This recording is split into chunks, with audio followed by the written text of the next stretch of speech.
அஸ்ஸலாமு அலைக்கும்.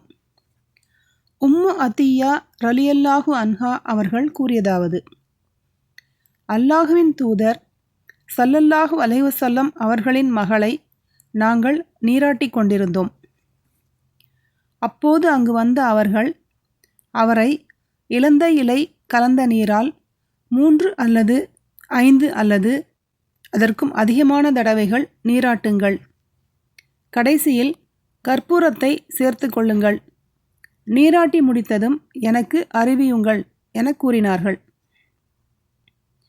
முடிந்ததும் நாங்கள் அவர்களுக்கு அறிவித்தோம். அப்போது அவர்கள் தமது கீழாடையை தந்து இதை அவரது உடலில் சுற்றுங்கள் என கூறினார்கள்.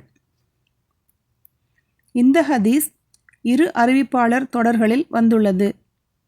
அவற்றில் ஹஃப்ஸா பின்த் சீரின் ரஹிமஹுல்லாஹ் அவர்களின் அறிவிப்பில் ஒற்றைப்படையாக தண்ணீர் ஊற்றி நீராட்டுங்கள்.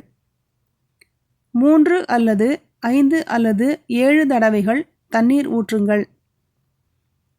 அவரது வலப்புறத்தில் இருந்தும் அங்கத் தூய்மை செய்ய வேண்டிய பகுதிகளில் இருந்தும் துவங்குங்கள் என்று நபி ஸல்லல்லாஹு அலைஹி வஸல்லம் அவர்கள் கூறியதாக இடம்பெற்றுள்ளது.